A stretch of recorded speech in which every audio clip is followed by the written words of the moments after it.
j'ai appris cette nouvelle le matin et tout. Je dormais, c'était la grande sœur d'une amie qui m'a appelée. Elle m'a dit que j'ai été la première de la région de Conakry. Je ne croyais pas en vrai. J'étais très contente et très fière de moi parce que j'ai travaillé pour ça. Ouais, inexplicable et inestimable.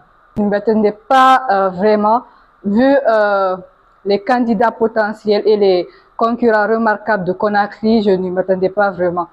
Mais quand même, j'ai toujours gardé confiance en moi et je connaissais toujours que je pouvais vraiment être la première de la région. Et j'ai jamais perdu confiance en moi. Je me préparais chaque fois presque. Je me disais que demain c'était le brevet, donc je me préparais conséquemment. J'attendais pas la veille de l'examen pour me préparer. Donc je révisais à chaque fois mes leçons, reprendre les exercices et demander au professeur les parties non comprises. Je n'avais pas de téléphone. Je prenais le téléphone de mon papa pour faire les recherches. À tous ceux qui n'ont pas eu, je leur souhaite bonne chance pour l'année prochaine. J'ai vraiment confiance en eux. Je leur dis de prendre courage, de ne jamais baisser les bras, de toujours croire en eux parce qu'ils peuvent faire de grandes choses. Je ne sais pas vraiment ce que je voudrais faire, mais je voudrais faire les études d'ingénierie, mais je ne sais pas si c'est dans, par exemple, en informatique ou...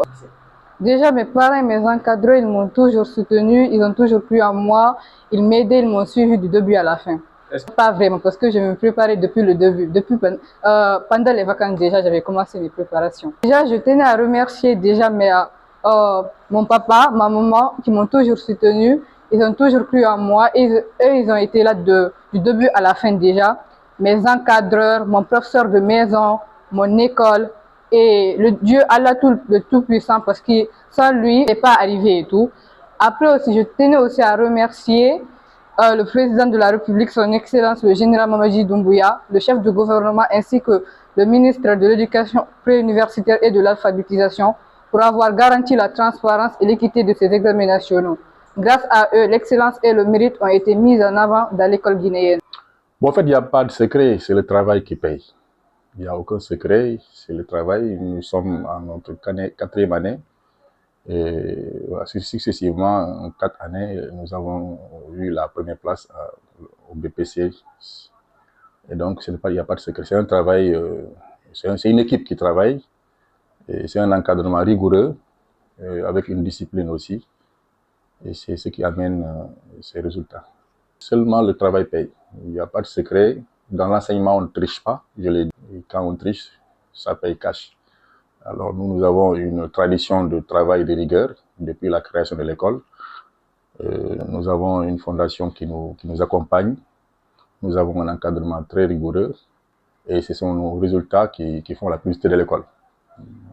Les téléphones sont strictement interdits. L'usage du téléphone est interdit.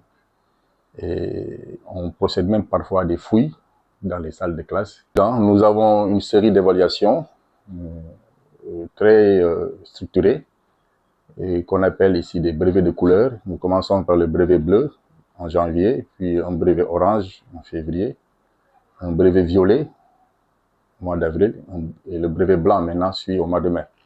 Et une fois que ces 4 évaluations finissent, on laisse les enfants dans les mains de Dieu. Et voilà, il n'y a pas de secret, c'est le travail paye.